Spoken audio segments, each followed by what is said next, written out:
Ma io ho letto che lei era anche amico di Einstein, o comunque l'ha conosciuto. Conosciuto.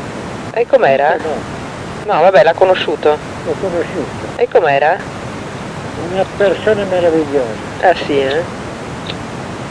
Guardi, io le dico una cosa. Einstein un giorno mi ha detto: ti voglio fare un dono con il quale risolverai tutti i problemi della tua vita. Dico, con Einstein ci siamo trovati per un motivo, io ero molto giovane, molto giovane. E lui era anziano. Io gli ho detto: cosa devo fare? E sa perché ci siamo incontrati? Perché lui ama molto suonare il violino e io ero diplomato in violino 18 anni, mi suonavo anche il violino, e allora ci siamo trovati per quello. Ho capito. Nemmeno in America, lì. Ma qual era questo regalo? Non ne voglio fare nulla. Però tu mi devi dare una definizione della luce. Allora gli ho detto perché mi ricordavo di aver studiato a scuola, che cosa sono i fotoni, la velocità dei fotoni. No. Voglio una definizione della luce. Non sono in grado, maestro, di dargliela. Te la do io. La luce è un'ombra. La luce è un'ombra, ha detto? Non ho capito. Io Ma no. vedo che non capisci. Allora te lo dico subito. La luce è l'ombra di Dio. In quel momento eravamo 5-6 persone sedute intorno a un tavolo. E lui ha allungato il braccio destro verso il centro del tavolo. C'era un lampadario acceso in alto, il braccio ha proiettato un'ombra nera. Lui ha picchiato con la mano sul dorso della mano tesa e ha detto: questa mano è materia, quindi proietta un'ombra nera.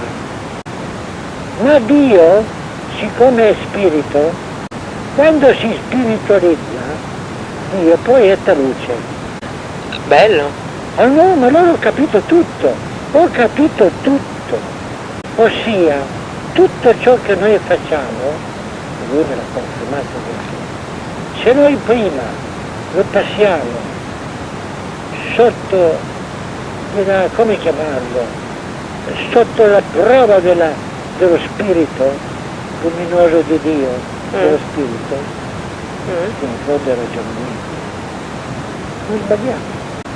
Allora mi ha fatto un esempio, mi dice: tu sei per una strada che cammini in montagna, c'è un piccolo viottolo, a sinistra c'è un precipizio di migliaia di metri, a destra hai la montagna che sale come fosse tutto ardesi, dritta per migliaia di metri.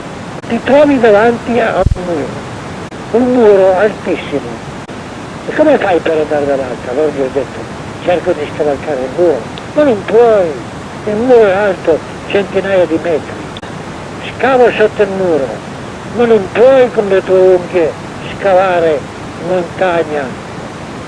Devi passare. Come fai? Ci rinuncio. Oh, finalmente, ci rinunci. E sai perché ci rinunci? Perché prima di fare questa strada avresti dovuto mettere la necessità di fare questa strada sotto la luce di Dio, ossia esaminarla nello spirito intelligente per vedere se era giusto o no. Avresti visto che non c'era luce. Mi spiego? Ho capito. Non hai riflettuto abbastanza prima di incominciare a fare la strada. Questo è il mio fatto. Molto giusto. E da allora non mi sono mai più sbagliato. Bello.